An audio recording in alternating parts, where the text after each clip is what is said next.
எல்லோருக்கும் வணக்கம்.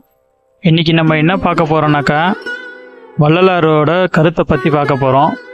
வள்ளலார் பார்த்திங்கன்னா நிறைய இடத்துல எல்லாருக்கும் அன்னதானம் பண்ணணும்னு சொல்கிறாரு. சாப்பாடு போட்டு அவரே தர்மசாலை ஒன்று நடத்துகிறாரு. இன்னொரு பக்கம் பார்த்தீங்கன்னாக்கா, ஆகாரம் தான் இந்த உடம்பு கெடுக்குது அப்படின்ற மாதிரி சொல்கிறாரு. ரெண்டாவது பார்த்தீங்கன்னா ஜீவகாரணியம் பண்ணுங்கன்றாரு.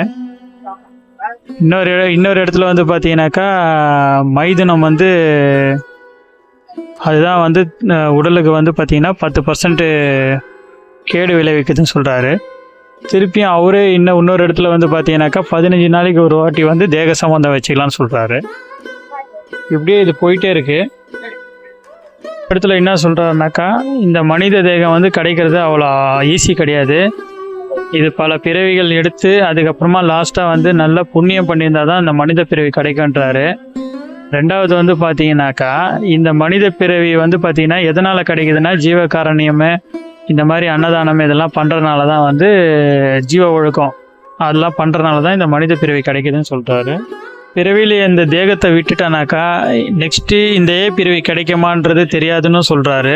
அப்போது இந்த நெக்ஸ்ட்டு நம்மளுக்கு இந்த பிறவியில் முக்தி மோட்சம் அடைய முடியலனாக்கா, நெக்ஸ்ட்டு பிறவியில் நம்ம மனித தேகம் எடுக்கிறதுக்கோசரம் தான் அவர் ஜீவகாரணியம் பண்ண சொல்கிறாரு. இதுதான் உண்மை. இன்னொன்று பார்த்தீங்கன்னாக்கா, அவர் 7 திறன்னு சொல்கிறாரு. 7 திரை விலகுனா தான் பார்த்தீங்கன்னாக்கா ஆன்ம தரிசனன்ற மாதிரி சொல்கிறாரு. அந்த 7 திரை பார்த்தீங்கன்னா நம்ம உடம்புல இருக்க 7 தாது. அப்போது 7 தாது விலகுனா தான் நம்மளுக்கு ஆன்ம தரிசனன்றது கன்ஃபார்ம் ஆயிடுச்சு. அப்போது இன்னொரு விஷயம் என்னன்னாக்கா, இதில் பச்சைத்திரை விலகுனா தான் நம்மளுக்கு ஆன்ம தரிசனம் கிடைக்குன்ற மாதிரி சொல்கிறாரு. கீழ் பச்சைத்திரை. அப்போது கீழ் பச்சைத்திரைனா என்ன, சரிங்களா? இப்போது குழந்தை பெற்றவங்க லேடிஸ் எல்லாம் என்ன சொல்லுவாங்கனாக்கா, பச்சை உடம்புக்காரி அவ கஷ்டப்படுறான்னு சொல்லுவாங்க. ரெண்டாவது குழந்தைங்கள பேசும்போது பச்சை குழந்தைய ஏன்டா அடிக்கிறேன்னுவாங்க. அப்போது இதுலேருந்து உங்களுக்கு என்ன தெரியுதுனாக்கா, பச்சைன்றது நம்ம பார்த்தீங்கன்னா பக்குவம் அடையாத உடம்புக்கு தான் பச்சைன்னு சொல்கிறாங்க. இது பார்த்தீங்கன்னா மாபெரும் ரகசியம். எந்த சன்மார்கியாக இருந்தாலும் சரி, எந்த சன்மார்க்கத்தை சங்கத்தோட இருந்தாலும் சரி, இதை பற்றி உண்மை யாருமே சொல்ல மாட்டாங்க. அதான் சாகா கல்வியை நம்ம போதிச்சா கூட, சாகா கல்வின்றது பார்த்தீங்கன்னாக்கா, உங்களுக்கு நீங்கள் ரியலைஸ் பண்ணணும், நீங்கள் உணரணும், சரிங்களா? நீங்கள் உணர்றவரெல்லாம் எல்லாமே போய் தான்.